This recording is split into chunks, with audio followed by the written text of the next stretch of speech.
Good morning, everyone.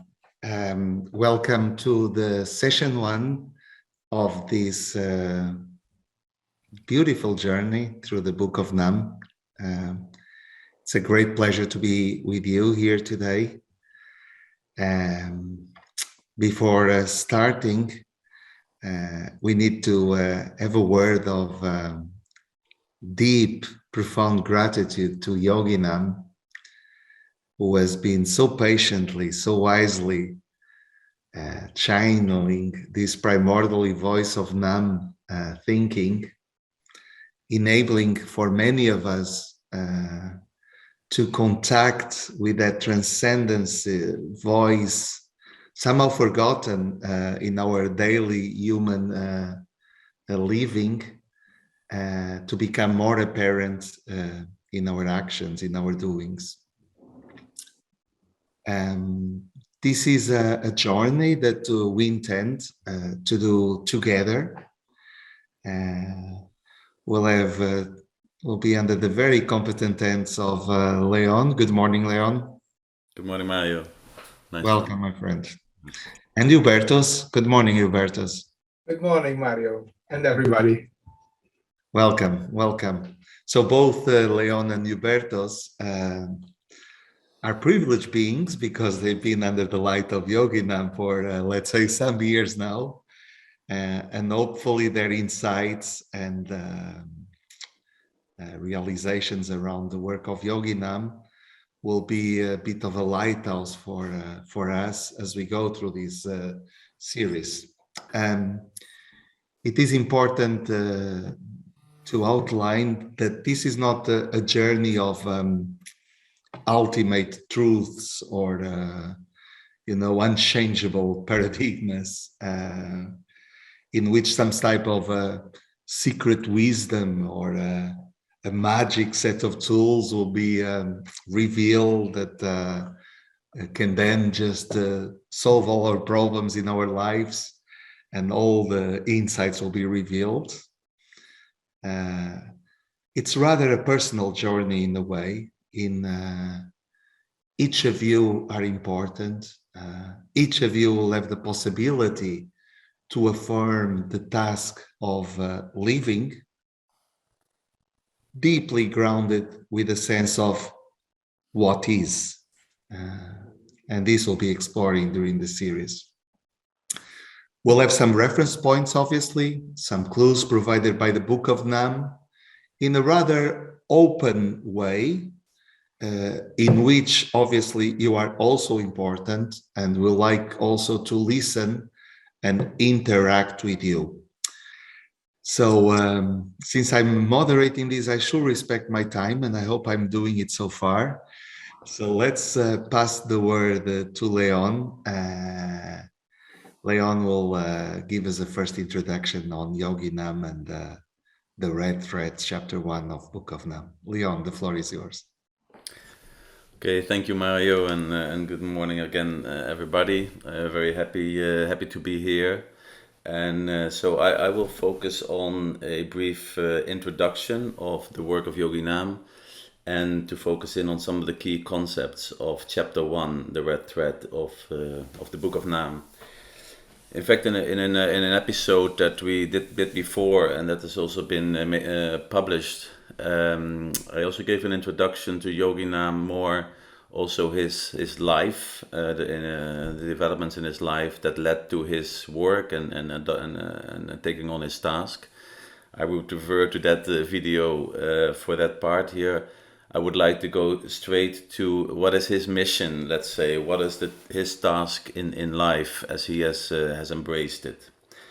And this is his focus is on the restoration, if you will, of the transcendental orientation as a living sphere in the daily lives of human beings. And for him, the transcendental orientation is part of the natural state of human being, and so this really needs to be a living layer, a living sphere.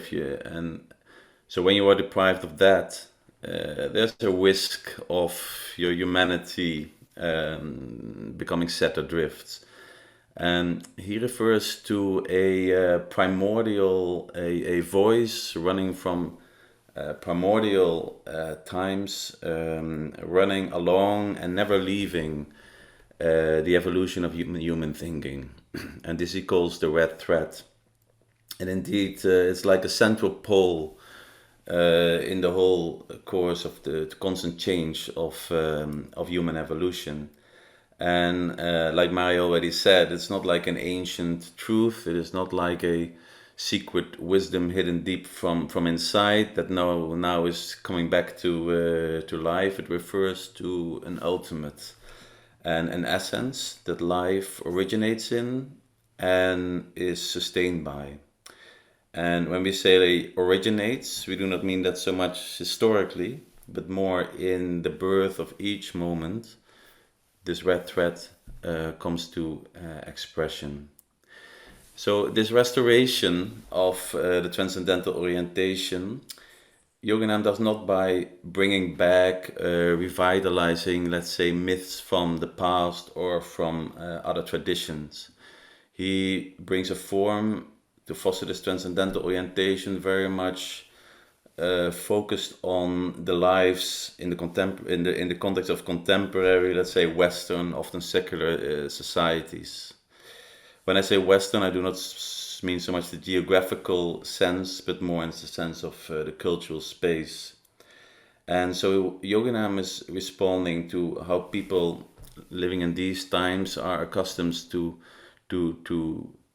experience their reality. And he emphasizes there that we have been very much accustomed to looking at our world as a virtual, from a virtual perspective. More quantum scientific way of looking at our world, very much qualifying ourselves, looking at ourselves in psychological terms and so on. So he adopts a language which resonates with this orientation. So you could say he brings a modern myth. And when we speak of myths, let's say the original myths or original mythological stories of traditions and religions, I think Yoginâm would emphasize that the original and essential function of that is to foster this transcendental orientation, to bring to life this transcendental layer, sphere in our being. This is really the function of that. And when a myth loses that function, when a myth is not by the one who applies it, is not able to apply it in that way, basically it loses its fit for purpose. This can happen by a myth becoming more treated as representing a certain objective truth, more an objectified element of life, when it becomes more like a transition to represent dogmas and so on. So then it's no longer fit for purpose. And we could say that this has happened certainly in the modern Western world, that even more so when the myth was discarded, this mythical reality, the transcendental orientation was basically thrown away with it. And Yoginâm always says, like, we threw away the baby with the bathwater. And for him, this happened very much in a process where in this West where rationality set in. So the myth was becoming treated on a rational level. It had to be able to be understood, to be explained. It had to be let's say argued that it represents a certain truth, or argued against that it does not represent a certain truth. So for Yoginâm, when you bring then rationality into the myth, or you bring the myth into the level of rationality, it loses its function altogether.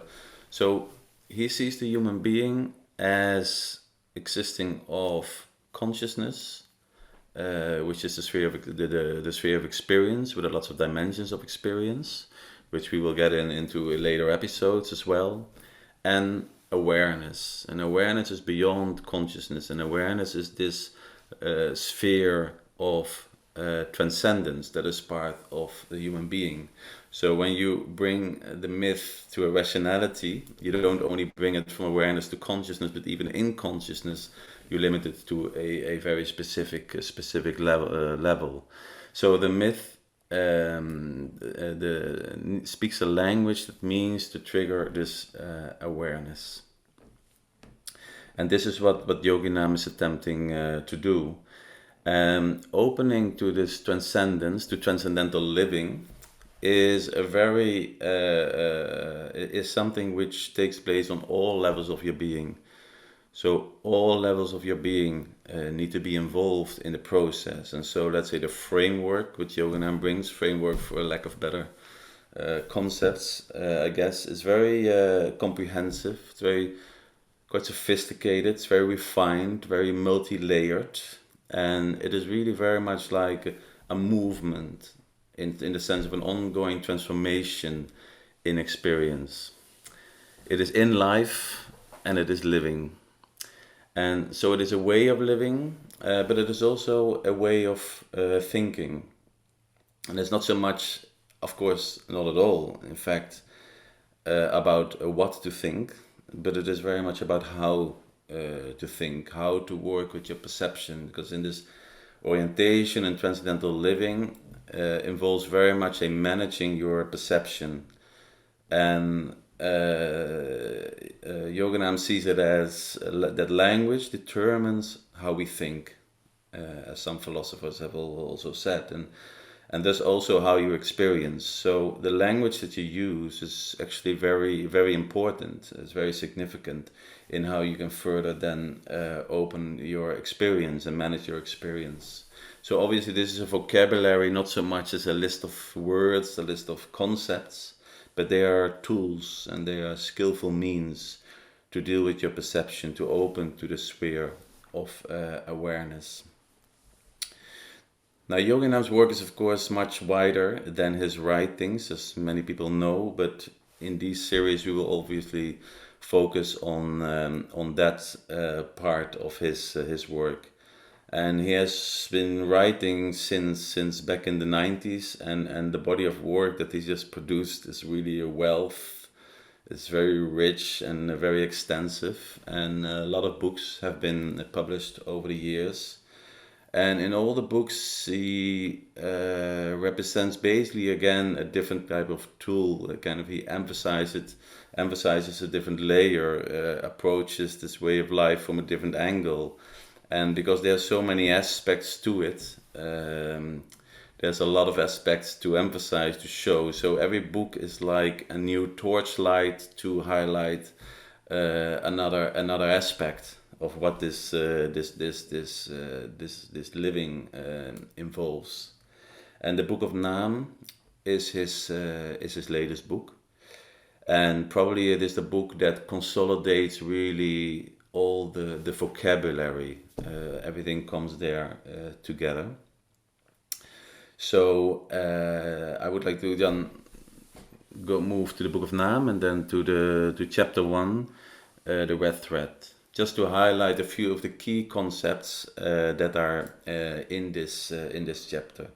So of course, again, the basis is the human being as a transcendental being, as a being that is sharing in a totality, and a totality that is part of him. So this is really a continuity of being, of what you are. He uses the concept there, the expression more, allness of all. And yeah, allness of all, what does it mean? I mean, the point there is that he wishes to express with that term this kind of limitless nature of that, limitless dimension. So you need to come up with expressions like that. Like all embracingness is another of such an expression. So it's the key there, of course, is the human being is not an isolated subject separated from a world around him that is objective to him, but is very much integrated in the totality of his universe. And there's a continuity there. So this is another term that Yoginâm uses, a very important one, in fact, is the I world, I/world. And so he says you are in life with a sense of I and a sense of world. This is previous terminology he uses. And these two elements are in a continuity. They express each other. Basically, they are the same reality, the same being. There's no distinction there. This is all what your experience is that. So that is I world. And we come back to that a lot. And this way of looking has a lot of implications for how you will then further deal with yourself and with the world. Then another really quite key concept to Nam, and I think it's a very beautiful one, is the notion of unknowability. So this allness of all, this totality, this ultimate, is in the approach of Nam not further defined, not further circumscribed. It is because unknowable, and we leave it at that. Because it is beyond you, it is beyond what you can experience, it is beyond what you can be conscious of. It's awareness. And so although you cannot know it, you cannot be conscious of it, when you open to awareness and it becomes a living sphere in life, everything in experience, everything in consciousness will be colored by that, Yoginâm says. So the fact that it's unknowable doesn't actually mean that you can then just ignore it or just discard it. Well, okay, it's unknowable, and okay, let's focus on other things that we can know about or that we can be conscious of. Actually, the unknowability is not a limitation. It's not like, oh, what a pity that we cannot actually know it. It is the unknowability is the very essence of what it is, because it is beyond what you can imagine. And so you have to integrate very much this unknowability in your orientation in life, and this creates a kind of openness which is very profound. And this leads then to the attitude, which is another very elemental to Nam, which is the one of affirmation. So your relationship to that unknowable totality is all the time one of affirmation. So you always say yes to whatever comes and as it comes. So this is acknowledgement of what is, acknowledgement of what comes, of what is.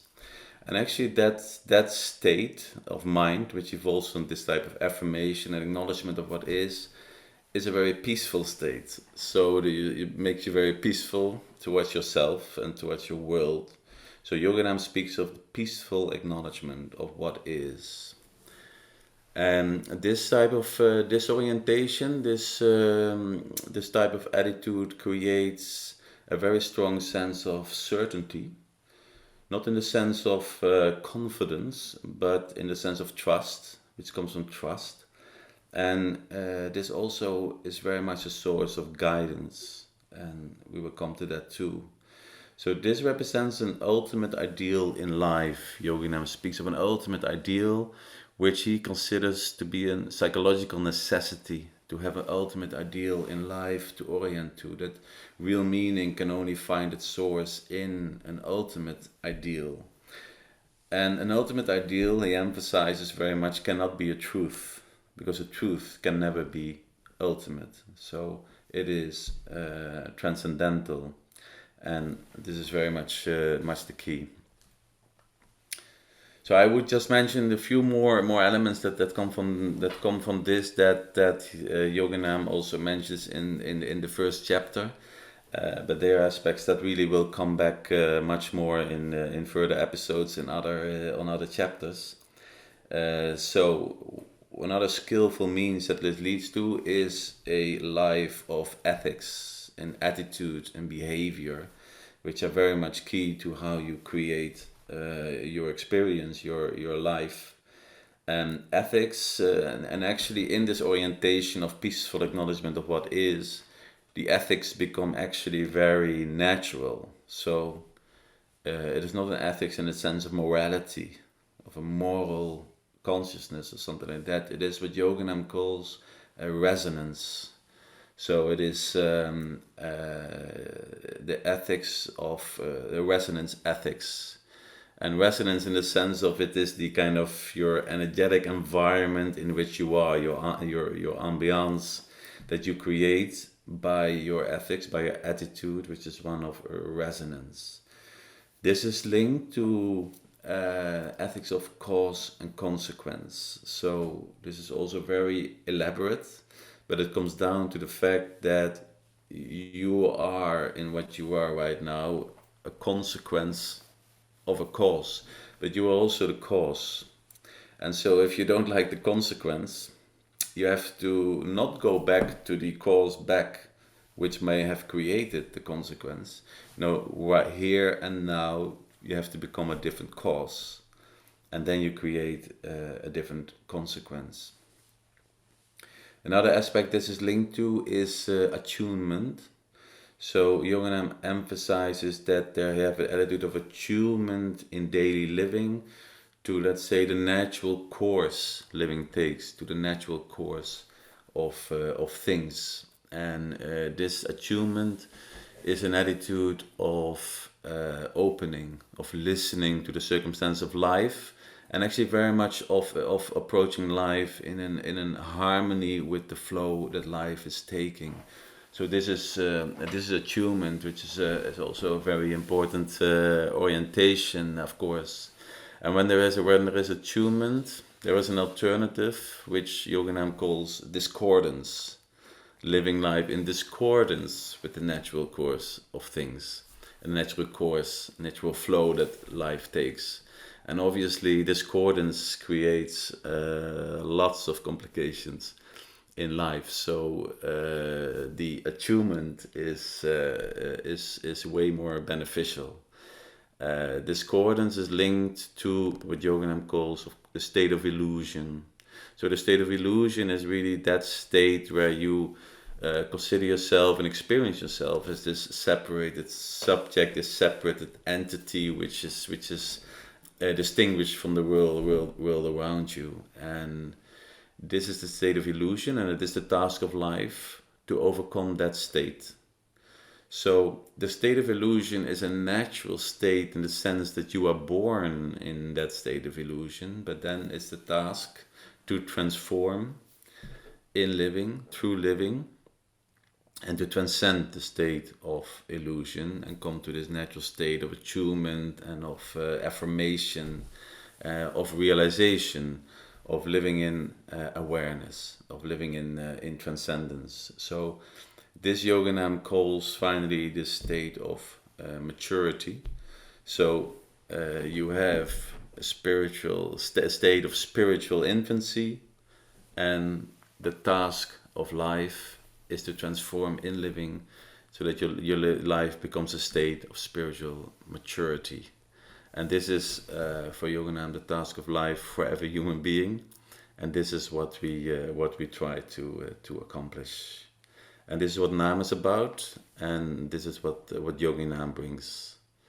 So I would leave it at that for now. There's a lot more to say and reflect on.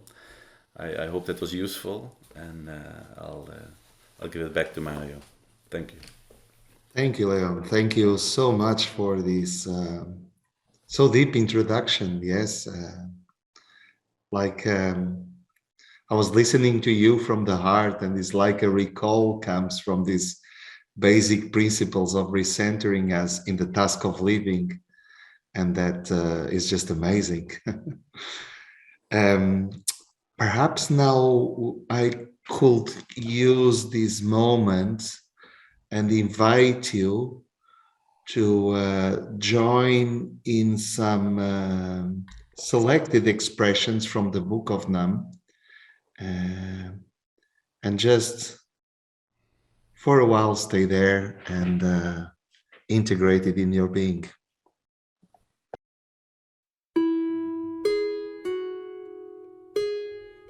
The Red Thread.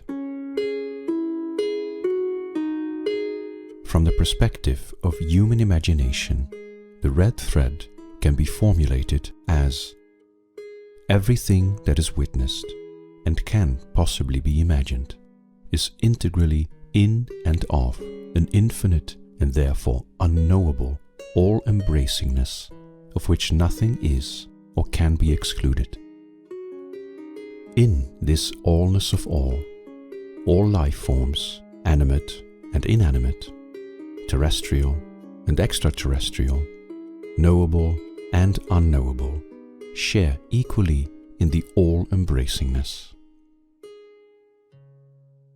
The meaning and purpose of human living is in expressing in a distinct human way, both in an individual and collective perspective, the allness of all. Expressing allness of all implies attunement by means of attitudes and behavior that acknowledge peacefully its all-embracingness. Such attunement is the task of human living. All other tasks, duties, and occupations are secondary to this task. For human living, the red thread is an inherent wisdom of being, while its expression is entirely subjective. And in the ways of attunement, there are as many variations as there are human beings. The purpose of life is living it. The meaning of life lies necessarily beyond living. Meaning requires an ultimate ideal. Without such an ideal, there is no direction. This ideal can never be a truth, because there cannot be a truth that is ultimate. The ultimate ideal is a psychological necessity for having a direction in imagination. When an ultimate ideal is being overtaken by the evolution of human thinking, the God that represented the ideal dies and joins the many gods that died before. When that happens, a new ideal needs to be found. That is again not determined by the limitations of being human, while it is necessarily expressed within the parameters of the limitations of being human. Peaceful acknowledgement to what is, without a need to restrict what is to the boundaries of human understanding, is the affirmation of Nam, with the single endeavor to purify living from the tendencies of discordance and transform them into the bliss of attunement. The red thread highlights the transcendental nature of living. It is what makes the cells of raw physical body move. It is what meets in matter and antimatter, the full vacuum of emptiness. It is what makes thinking into thinking and a thought, what makes feeling into feeling and emotion, what makes desiring into the desiring. Every aspect of human living and every perspective is saturated by essence and its transcendence.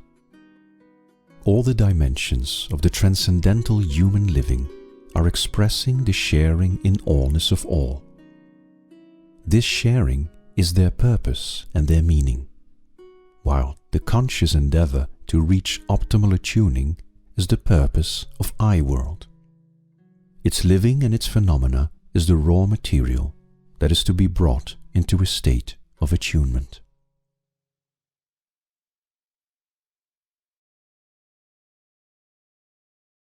Yes, all these words that call for a moment of settling. And as we could all share, living was very much present in these selected words and expressions. And perhaps is now a good time to invite our dear friend Hubertus in giving us some guidance, some clues, and how this translates in daily living, in human living. Hubertus, you have the floor. Thank you, Mario, and thank you for the opportunity of sharing in this event. and going on this journey with so many people now to digest and to taste the message that has been written in the Book of Nâm, slowly and gradually. Thank you, León, for introducing Yoginâm and this chapter so completely. And I think it's good that it is recorded. So it was so much richness that it's good to re-listen to it several times to get out of it what's in there. And that is also the start of my attempt of trying to link the red thread to daily living. There's so many ways that it could be done. I'll try one way, and I hope this will be an invitation for all to try it yourself. So I share some experience. I recall when I was a young guy that it struck me that one day that the way we are living is not automatically a beneficial way of living. These things, they come gradually, and wondering why we eat a cow. When you look at the cow, why would you eat a cow? You're watching the cow and you eat it. Why do we do that?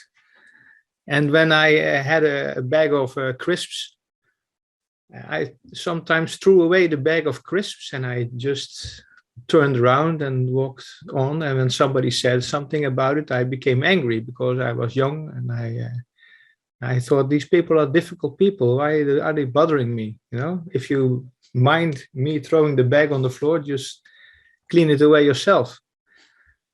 But then I heard about messages, about a report that said that it warned humanity that if we would continue to live like we were living, there will become big trouble in the future. And we had these messages repeatedly. And when I grow older, I started asking questions, and it wondered me why it was so difficult for me and other people to, you hear a message like that. We are going in the wrong direction with this planet. Why don't we change? Right? It's a strange thing. You know, it's incredible message, an inconvenient truth, as one politician once said.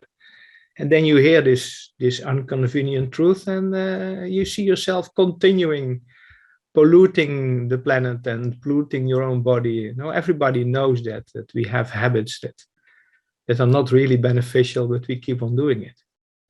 Going to bed too late, eating too much, seeking the wrong company, putting away things we have to do that we don't like, and then in the end, it's a pile of work that you have to go through. No, why?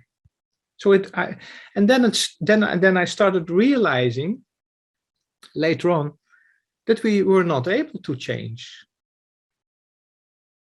because we were completely, let's say, programmed in a way. That's why we did it. That's why we were living that way. We were programmed. And then we had to continue with the so much to do, and we have to hurry, and so life seemed to require us to continue doing what we were doing. And then so in a sense we were too polluted, too occupied, too determined to open up and to digest the sign that change was needed.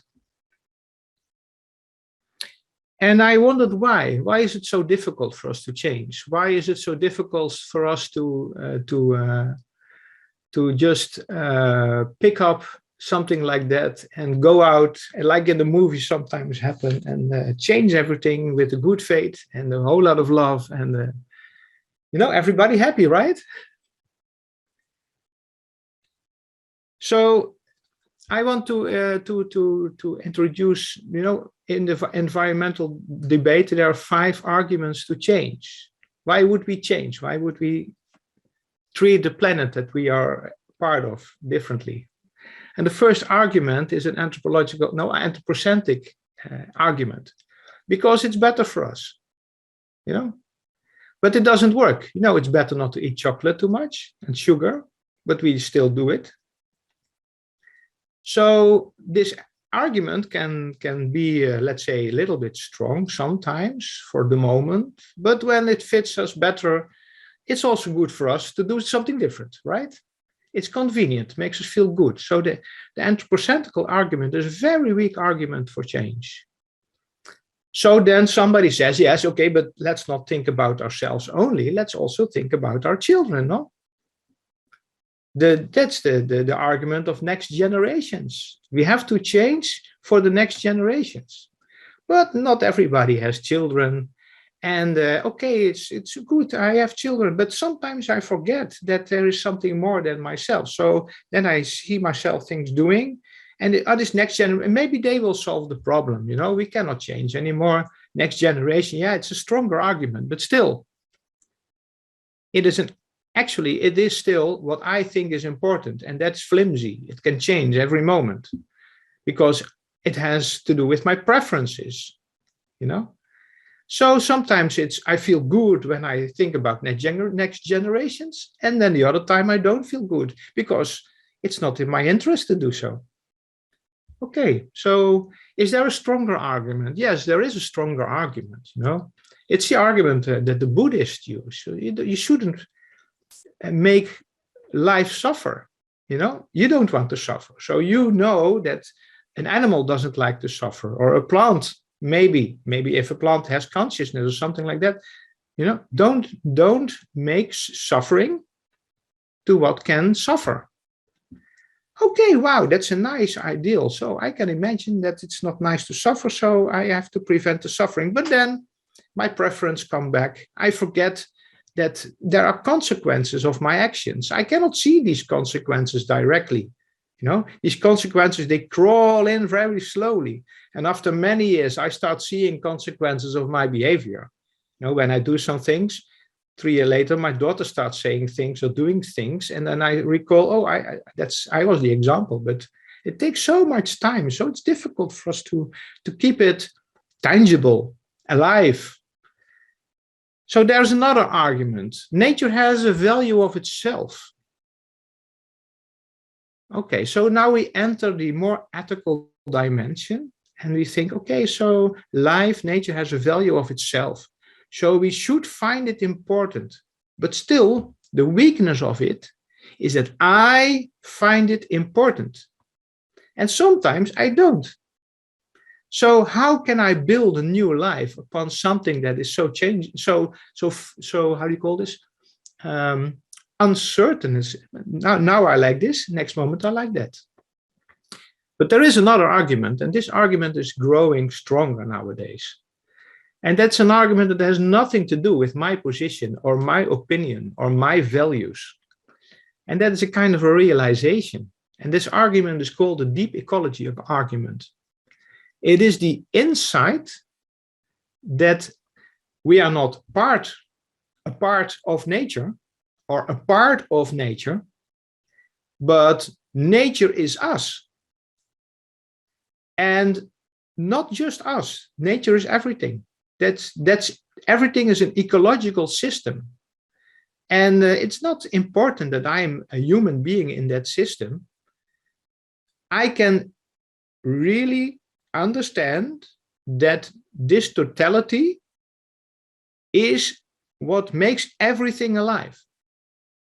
So then I don't think about nature relating to myself, but I think about myself relating to this nature. That's different. So a kind of insight that takes me from the central position and something bigger, more complete, becomes the environment of which I am an expression. And I'm no longer an atom or like a part of that system. No, I am interwoven with that system. And then, now let's make the next step, because what is really needed to make such a realization work? Because if you have it as a truth, it is still very uncertain. People can debate about it. So how do you know? You know? And there the Book of Nâm comes in. There the red thread comes in. Because the real foundation that makes us able to realize something like that is the realization that we are the expression of an unknowable totality, and that we are nothing more than that. We are not apart from this totality. This totality is expressing itself through us. So this gives a very different relationship to life. And now I want to invite to you, because this was still a little bit theoretical, but now I would like to invite to you to take a different perspective. And it is like this. Imagine that everything that you are witnessing is appearing as experience. So you are witnessing experience, continuous ongoing experience appearing, and you are part of that experience. So you are no longer in a situation relating to something else, but you are constantly witnessing appearing, nothing more and nothing less. And this appearing is the expression of your essence. So what you are seeing is the face of what you really are.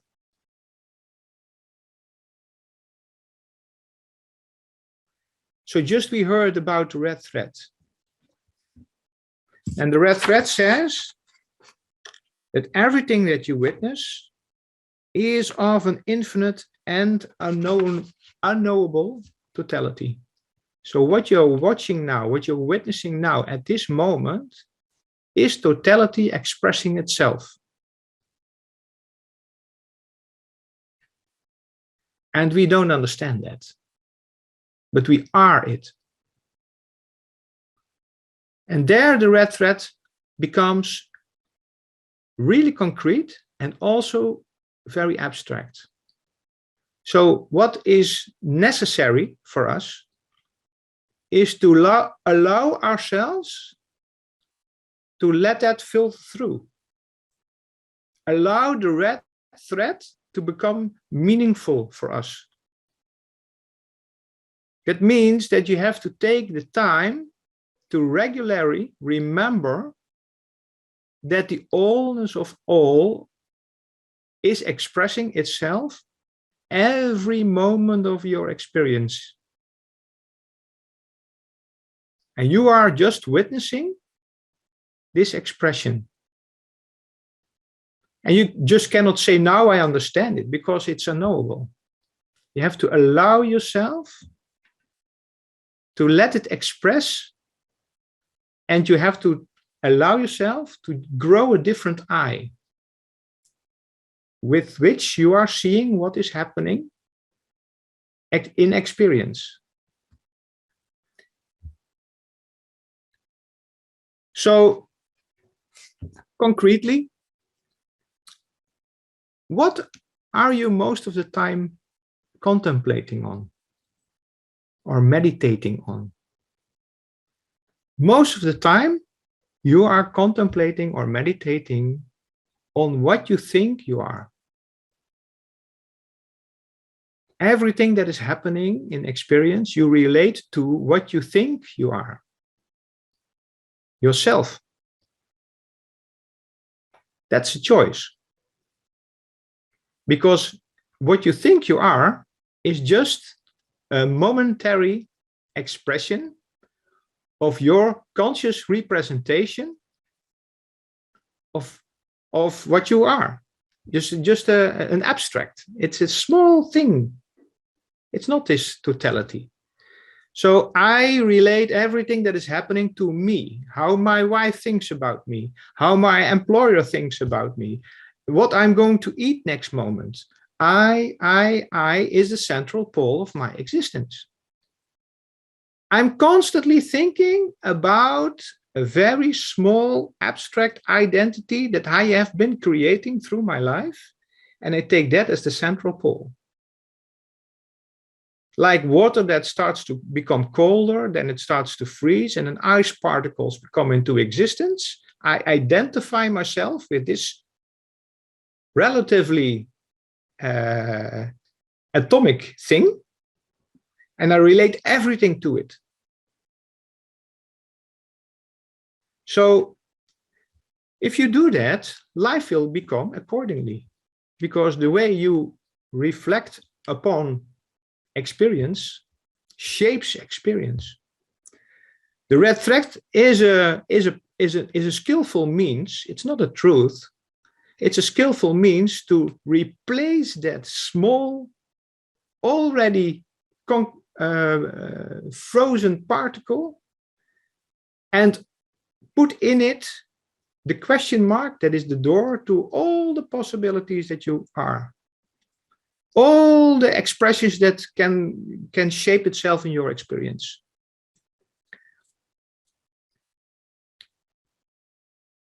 So, how to deal with somebody that you don't like in your job? If you're constantly meditating or contemplating about yourself, this becomes a very different event than when you're continuously training yourself to meditate or to contemplate about Nam, about the red thread, about the allness of all, of which you and the other and the situation is an expression. So you put the meeting, this other person that you tend to not like, in the light of something completely different, which opens up new possibilities. So psychologically, it is, let's say, manageable by experimenting how you can, in such a situation when your programs take over, how you can open yourself to look upon the other as the expression of the allness of all, of what is, not of what you think that is. I heard a Sikh, Punjabi, once said that he did it by turning around to this person and then inwardly, so not outwardly, but inwardly bowing down to this person with the recitation. It's actually a Nam recitation that says, you are in everything. Whether you consider it as a God or allness of all, but making it personal makes it manageable. You are in everything. So I bow down to your creation. With awe and wonder, I open up to this situation. And I will allow you to show me how to become in tune with what you want of me. So in the chapter of the red thread, there is the example of the basso continuo. And I don't know if many people like classical music, but this basso continuum, that is a small part of an orchestra that keeps the red thread of a music piece. It plays a kind of basic melody. It's like when you listen to Bob Marley and you hear the bass drum. Do-dum, do-dum, dum, do-dum, do-dum, do-dum, dum, do-dum. It's more modern music. And then you have the drum. But there is a kind of a flow in this music. So then imagine you are part of this orchestra. You are, when you meet a difficult colleague, you are part of an orchestra, you see? And in this being part of an orchestra, the music is happening. That's life, you see? So are you able to open up to listen what the basso continuum is playing. Are you trying to attune to the flow of the music that you are part of? Or are you going to fight with a different musician about who is going to be more important? You see? So if you are attuning to the basso continuum, to the bass line of the reggae part of music, then harmony is possible. Then this situation can become harmonized. Because you are both expressing this what is, this allness of all, this life that wants to live in the most optimal way. So listening to what life is actually inviting you to makes this situation into a possibility of transcendence. So you become more complete instead of more handicapped. And then you can experiment and play and see what happens. You see, if you don't have to agree with everybody, but you have to realize that it's not just you and the other that is happening. The whole totality, the allness of all is happening. This is life. Wow. One love to that, Hubertus. Perhaps, Hubertus, we can stop in this call for unity. I'm so sad I didn't plan to bring some funky reggae music now. That could bring us together into this one love. Yes, so beautiful, Hubertus. I was really moved by your direct punch intervention. It was very powerful, and maybe it's a good time now to invite people, if there are any questions that someone would like to share in the context of what has been heard so far. I know I've not been a very good moderator because I see that we passed our intended time, but it's for a good cause, because as life was appearing in magic, we just have to take it and say yes to it, to all these inspirational interventions by Hubertus and León. At personal level, Hubertus, I reflected so much. The Mário was so much in everything you have said.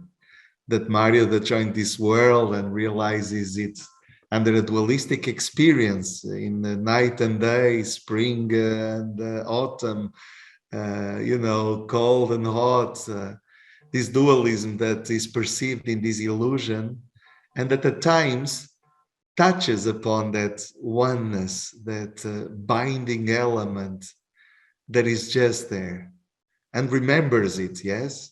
Somehow forgotten concept, and it's so beautiful.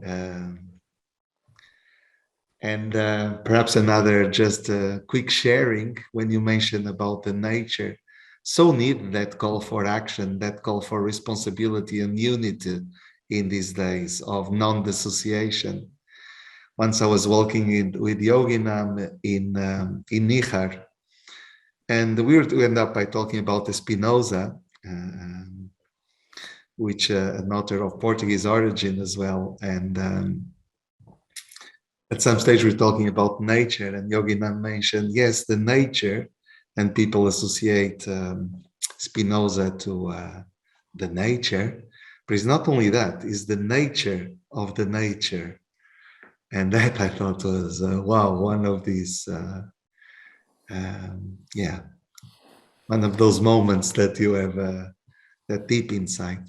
One of the elements that coming back to human living is like when I listen to you, when I read the Book of Nâm, and I go into peaceful acknowledgement of life, and you go like, wow, this is so simple. It's such a simple message. Just, accept what is. How cannot that be done?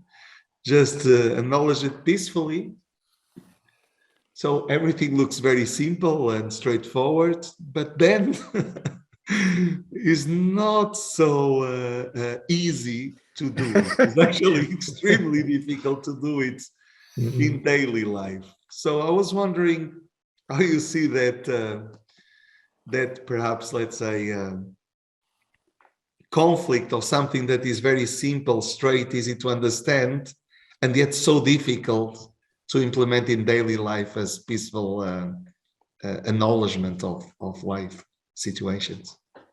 I think that Leon gave a beautiful suggestion there when it comes to cause and consequence, being the consequence of the cause you are.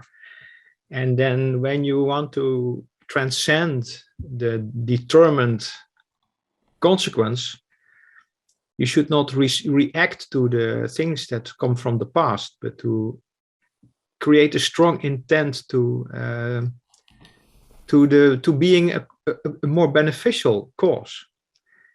And let's say, in order to do so, it is let's say kind of a way of practice. You have to practice it all the time, and then observe what happens if you make choices, and what happens if you, let's say, respond from your habitual programs of perception.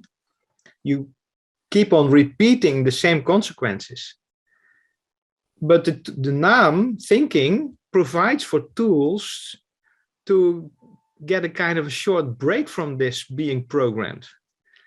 And so this attunement is a two-sided sword, that on one side, attuning is something that you can invite to attune yourself, to be the radio that is trying to find the right frequency, so it can broadcast, let's say, the allness of all. It can express the allness of all. But also this being able to attune is also determined by the way you are programmed. So you have to gradually shape yourself into allow yourself to be shaped into a different human being that is, let's say, habitually more and more attuned.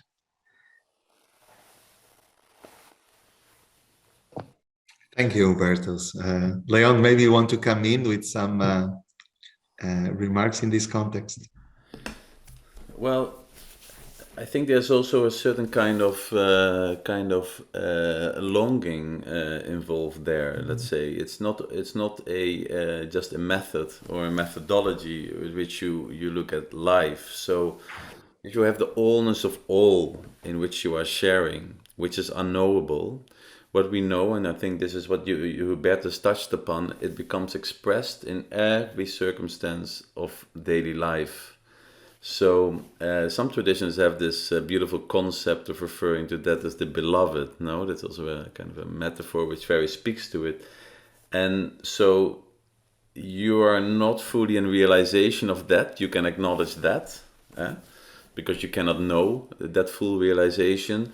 And so you want to know it, you want to come closer to it. And so knowing that that this very circumstance of daily life expresses that, you want to, is its face, this is that face of that totality. You want to look at that face as much as you can and get to know as much as you can about that face. So you don't want to put judgments in there, put all kinds of considerations in there. You want to purely see it for what it is, and that is this what is.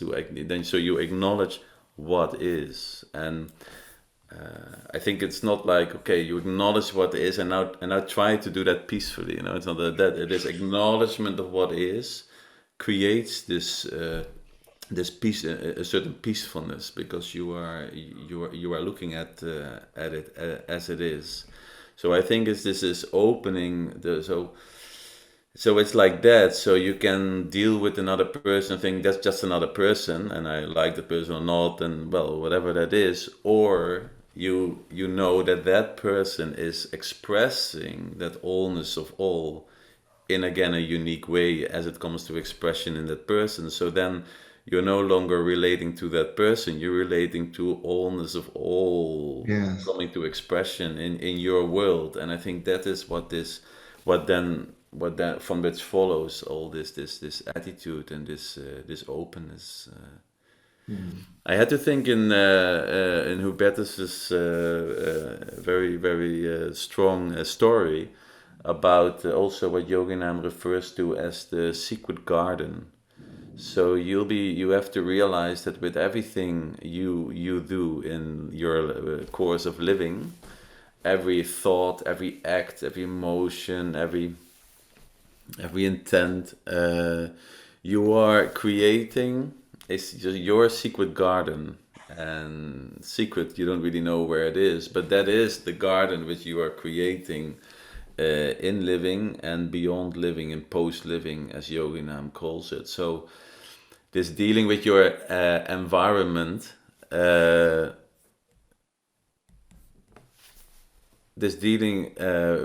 your environment from this perspective of for future generations creates kind of an externality, which Hubertus clearly said, I don't really know what that can be. That's part of that is also a certain illusion. There's so much uncertainty.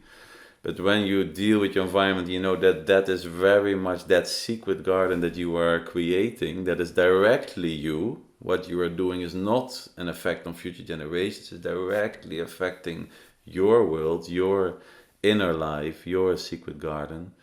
Then I think you get a very deep ethics by which you'll be taking care of that environment. So I would say that. Thank you. Thank you, Leon. Thank you. Yes, it's a good call for remembering our responsibility in living, in taking care and being part of that secret garden. Yes. Some of you may be aware that we've created a Telegram chat precisely to promote some interaction between you, us, everyone involved in the context of Nâm Academy. I think it will be very useful to bring those questions into there and eventually have some interventions by Leon, by Hubertus, or any of you in that dynamic process of sharing. We may eventually consider an idea we discussed with Hubertus and Leon at some stage to select one session just to address questions. I think it's something we will leave open, and we may come back to that in that context.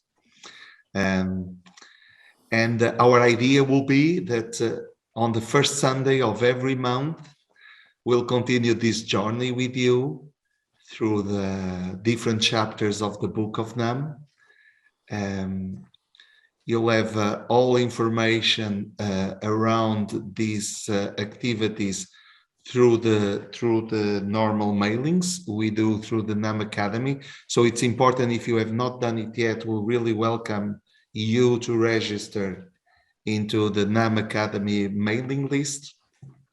And very important, if you have that possibility, yes, it is always an extreme companion and maybe a good challenge to launch here will be that in advance of our next adventure together, if you could look and read in advance the next chapter of the Book of Nâm, yes, it will be